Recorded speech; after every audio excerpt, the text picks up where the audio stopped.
These Bont shoes, I think they're even fake because the uppers disintegrated so much, but the sole's so stiff. These are literally stiffer than any road shoe in the market.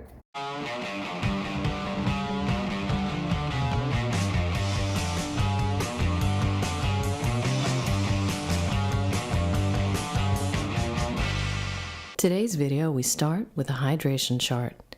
Am I hydrated? Aim for clear urine at least 10 times a day. Eat a diet rich in fresh fruits and vegetables. Drink a quart of water before meals. Thank you. Okay, so you just got into road cycling and you're at the bike shop and they're like, oh, you can use a mountain bike shoe or a road shoe. Actually, the bicycle shop will tell you to get a road shoe. Road shoe for road bikes. Because you're going to do the Tour de France, right? You're going to be racing the world championships where every single millimeter counts. So you need the lightest possible shoe with a cleat that wears out every few weeks or whatever. It depends how much walking you do. A cleat that can break and cause crashes. A cleat where you put your foot on the ground at the traffic lights and you're slipping off.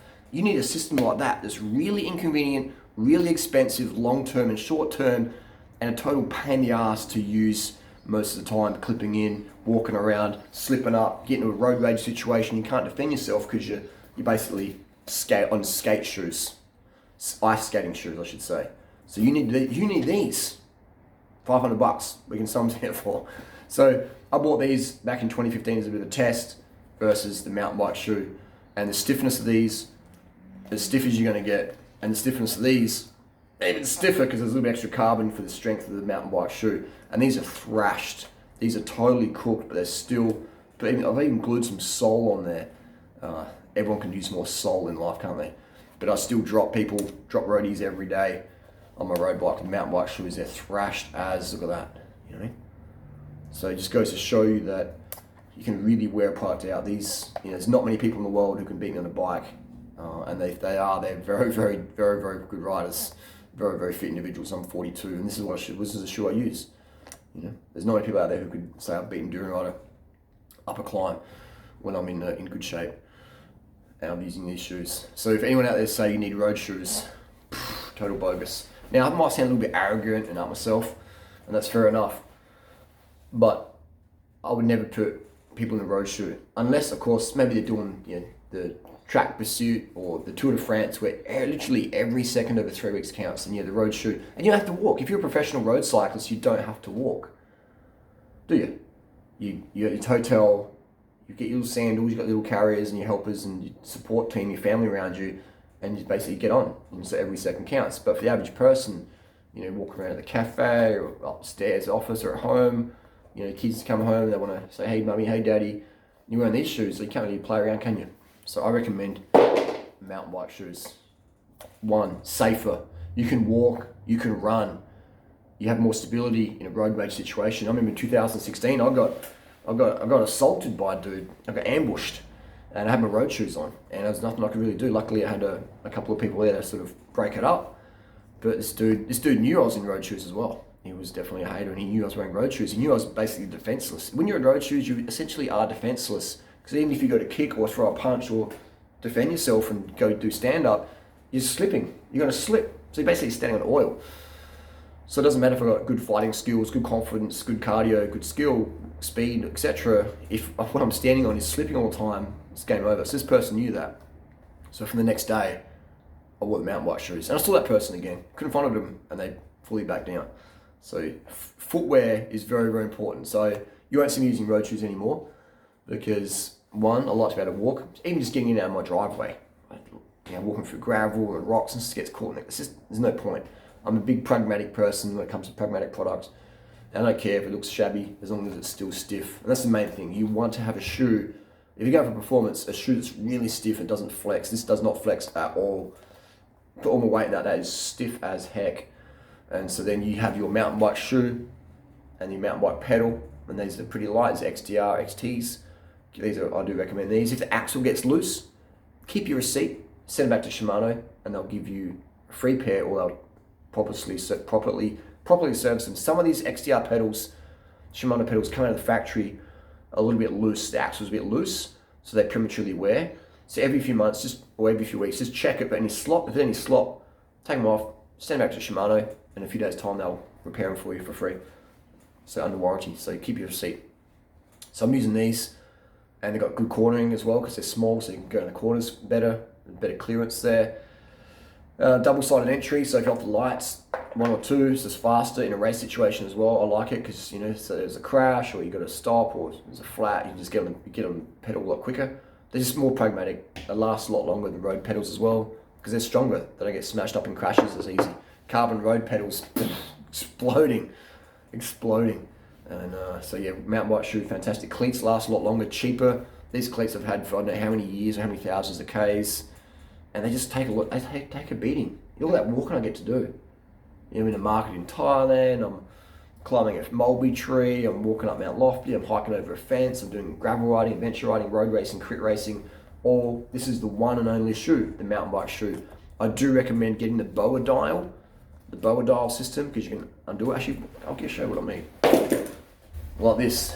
I got these for $50. Some almost near new S-Works shoes, $50, and it's got what's called a boa dial, and this one goes both ways. It swings both ways, which I rate because some boa dials only go one way, and you have to pop it out to make. This is great, micro adjust. So when you get your mountain bike shoes, go for boa dials, the ones you can go both ways. All right, so you can make it a bit tighter, a bit looser, and always go for a shoe a little bit bigger. All right, a tight shoe, your foot compresses, cuts off circulation, cuts off nerve function, can cause hot feet. Always have a shoe a little bit bigger.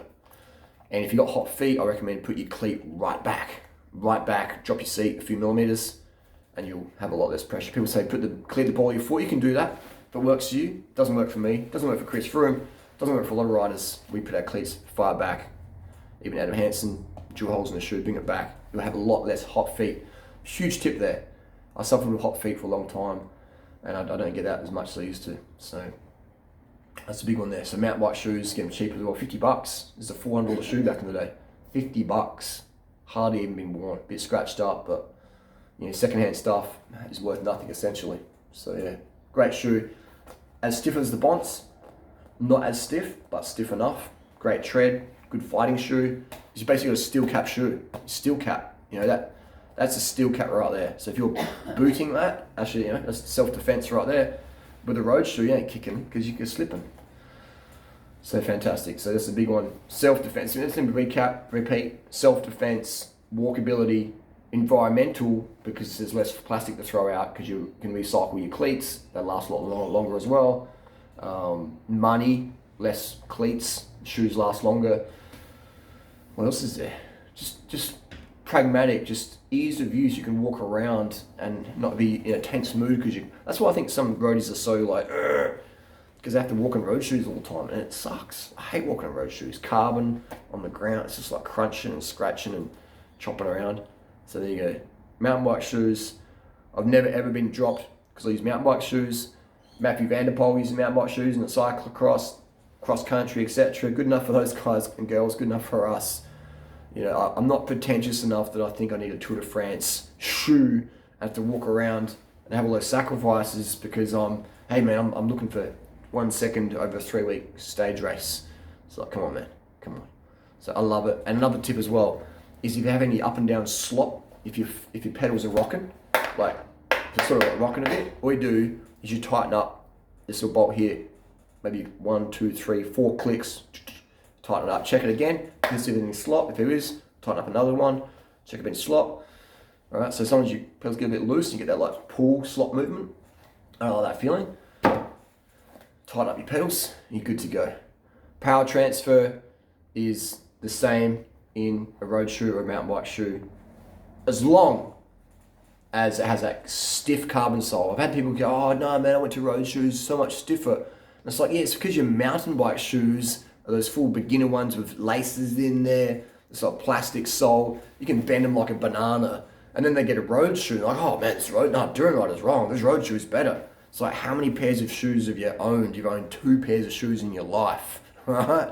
You own a pair of flexi mountain bike shoes, and then you got a pair of stiff road shoes, and now you assume that all road shoes are stiff, and you assume that all mountain bike shoes are flexi. There's plenty of flexi road shoes, and there's plenty of super stiff mountain bike shoes, okay? So that's the reality there. One last recap. These Bont shoes, I think they're even fake because the uppers disintegrated so much, but the sole's so stiff. These are literally stiffer than any road shoe in the market. You go in the shop and you try and flex it. This is so stiff. All right, so anyone who says a mountain bike shoe is flexy, you know straight away that they're a noob and they've never actually used, a high-end mountain bike World Cup level EPO steroid shoe. That's the deal there. They're just so easy to use. All my girlfriends always use them. Mountain bike shoes. It's just a more fun experience. And when you make something more fun, you take your motivation. That's the tip there. Mountain bike shoes to the win. Cheaper, better resources, self-defense. You can run, you can climb, you can play. They're just more fun. Road shoes ain't fun. Mountain bike shoes are more fun. And if you're like me, I like fun.